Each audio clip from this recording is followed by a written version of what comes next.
The development, known as the Colony, is located about 5 miles east of Lewisville on Highway 121.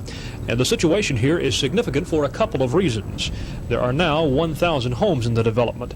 If the issue passes, it will be the first time in the state's recent history that a town of this size comes into existence. There is already plenty of organization here. Residents operate a volunteer fire department and recently purchased an ambulance. Homeowners created and financially support a utility district which provides water and sewer services. The logical next step is incorporation, and residents say they want it so they can have some standard city services, such as animal control, zoning protection, and local police protection. Besides, there is a fear that if the residents here don't put up their own city limit signs, they may be annexed by a neighboring city, like nearby Frisco.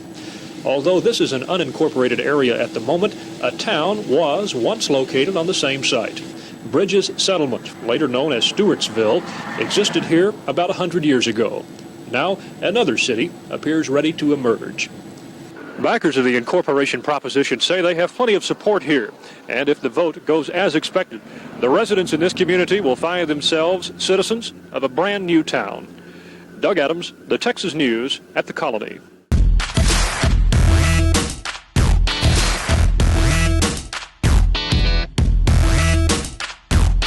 The Colony is one of the growth centers of Denton County. The safety of 12,000 people here could be seriously jeopardized by a bitter dispute that has split the city's police force in half. 5 officers have resigned, demanding that Police Chief Nick Cristagno be ousted. He saw fit to take the man being paid by the city on duty, put him in cutoffs to play a football game, and bring her in on her day off to answer calls. It's double standards. Whatever suits his benefit is the way he runs the police department. The motor vehicle accident which he was involved in, which he didn't report to Austin, which he said he forgot or was an oversight. The police chief declined to appear on camera, but he told me the ex-officers are trying to make a monster out of him. He said they were not perfect as police officers, but he would not elaborate. The city manager, accused of covering up for the chief, says he pleads guilty to being a friend, but he says this incident smells of sour grapes. But, they're asking for the chief of police to be dismissed.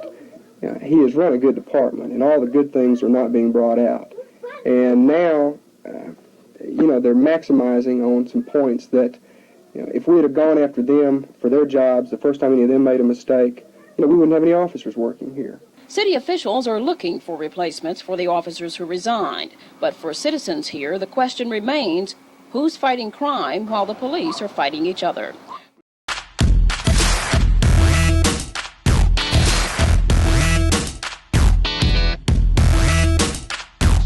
Fox and Jacobs started building houses here. In effect, the home building company built a city.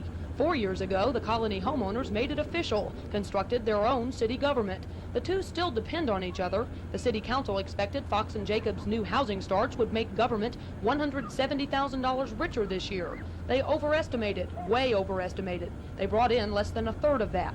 They should have been able to have seen, or at least foreseen, the drop in income and reacted against it. They didn't.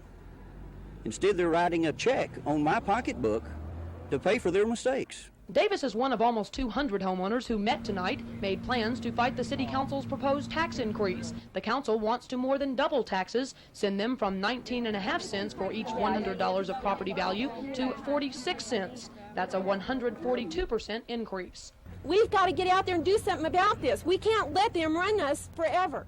We've got to show them it's time that the people run the government.